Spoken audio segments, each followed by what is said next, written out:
quotidien cette semaine sur LMTV avec le Printemps de Villette en Sarthe du 18 au 26 mars.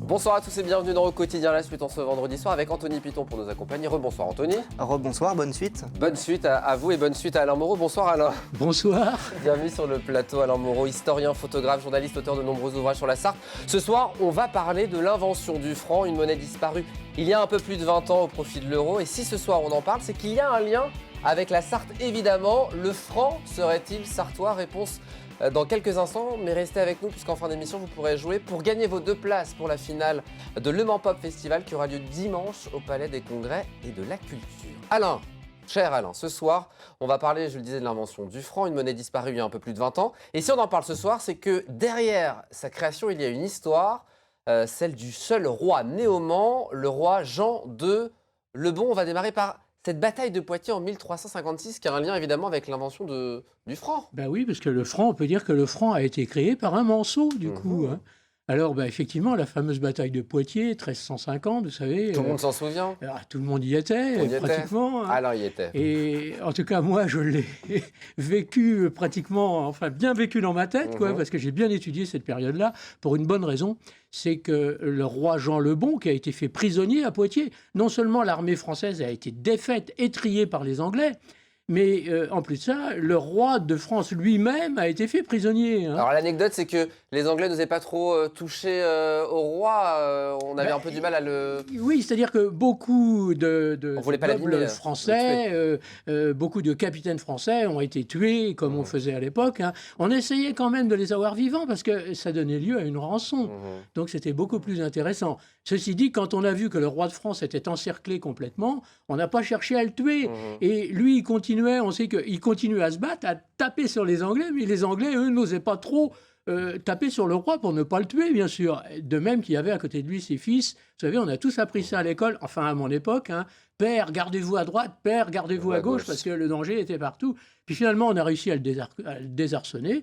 Et puis, on l'a emmené prisonnier à Londres et il y est resté 4 ans. Bah oui, 4 ans prisonnier. Au bout de 4 ans, on lui a dit, on vous libère à une seule condition, qui est une rançon. Et oui, forcément, toujours cette fameuse rançon. Mais la rançon pour le roi, vous pensez bien qu'elle était considérable. Et le royaume de France était dans un état épouvantable, parce qu'on était en pleine guerre de 100 ans avec les Anglais, n'est-ce pas? Ça faisait déjà une trentaine d'années que ça durait. Hein. Et donc, le roi a été libéré sur parole. Il fallait qu'il réussisse à rassembler, je crois, 12 tonnes d'or.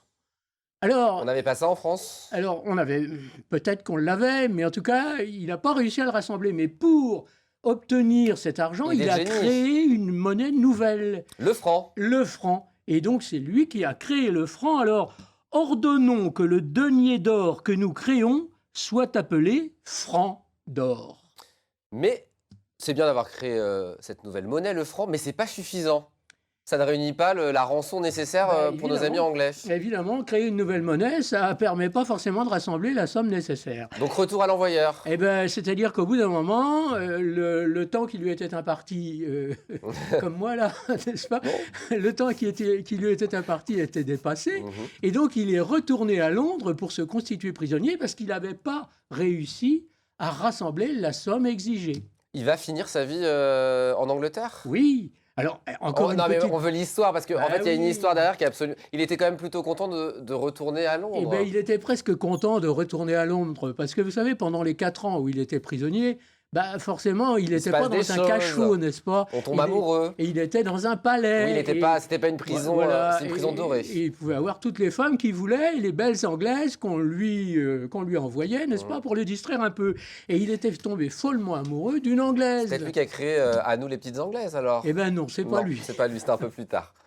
Donc il est tombé amoureux d'une anglaise. Il est tombé amoureux d'une anglaise et finalement, il était très content de la retrouver. Et l'histoire raconte qu'il est mort dans ses bras. Là, on n'était pas là pour le vérifier. Hein.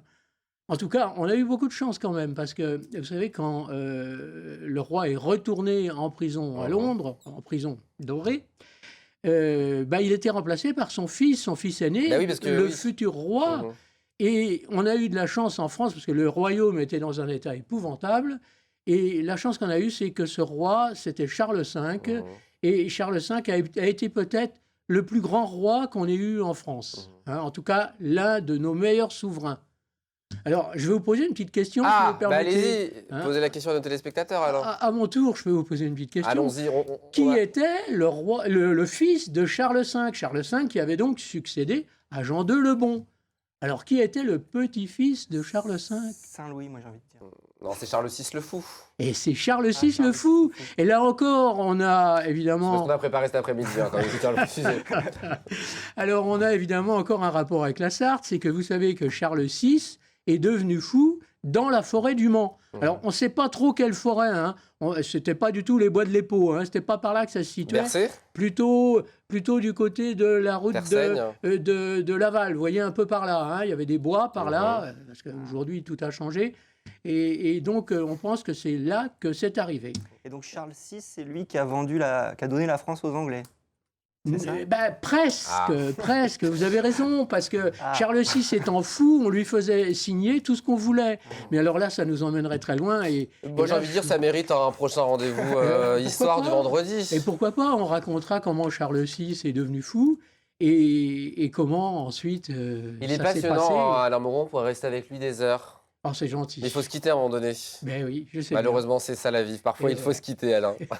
Merci en tout cas, c'est un plaisir de t'avoir en plateau pour évoquer évidemment l'histoire et l'invention du franc qui est due, on peut le dire clairement, à un Sartois et un Manceau. Jean II le Bon, seul Jean roi. II le Bon était né au Sartois. Mans, il a été baptisé dans la cathédrale Saint-Julien, en grande pompe. Merci beaucoup Alain et puis à bientôt pour un nouveau rendez-vous histoire. On fait un petit point sur ce qui vous attend ce week-end, dimanche à 18h30, toute la BD du monde, un documentaire de Jean-Loup Martin qui ouvre une fenêtre sur le vaste panorama de la bande dessinée française qui rayonne sur la bande dessinée mondiale par sa richesse de style, donc à découvrir à partir de 18h30 dimanche. Et puis la veille, c'est demain samedi à 19h, depuis le méga CGR de Saint-Saturnin, revivez la grande soirée de remise des prix des talents de la Sarthe 2022, organisée par le Maine Libre le mardi 7 mars dernier. Donc deuxième partie, c'est demain donc à 19h. Et puis la troisième partie, ça sera le samedi 8 avril à partir de 19h. T'as peut-être été primé, non Alain? Pas encore. Wow, on devrait, tu devrais avoir un trophée d'honneur pour toute ta carrière. Merci en tout cas Alain. Il n'est pas terminé. Non mais bien sûr, puisque tu reviendras régulièrement. Avant de se quitter, on va jouer les amis. Ce soir, vous allez pouvoir gagner vos 2 dernières places pour assister à la finale de Le Mans Pop Festival qui aura lieu sur la scène du Palais des Congrès et de la Culture ce dimanche à partir de 14h. L'occasion d'applaudir et de départager les 5 talentueuses finalistes qui vont concourir et puis d'assister au concert, vous le voyez, de Govrache, un artiste français qui propose un ensemble absolument splendide de musique, de poésie. Il y a du slam, il y a du hip-hop. Il s'appelle Govrache. Si vous voulez l'applaudir et encourager aussi les finalistes, il faut répondre à la question du jour pour gagner vos places. Une question intelligente. Le fléchois Jérôme Leroyer de la Dauversière est à l'origine de la fondation de A, Montréal, B, New York. Si vous avez la réponse A, c'est plutôt intelligent là, Moreau, il rigole. C'est mieux que d'habitude. Je risque de gagner là. Hein. Bon bah jouez. Jeu au pluriel @lmtv.fr. Bonne chance à tous. Très bonne soirée à vous, très bon week-end. Dans un instant, les Sartois du web avec Aurélien Caillos. Nous on se donne rendez-vous lundi 18h30 pour une nouvelle semaine de quotidienne. À lundi. Au quotidien cette semaine sur LMTV avec le Printemps des Rillettes en Sarthe du 18 au 26 mars.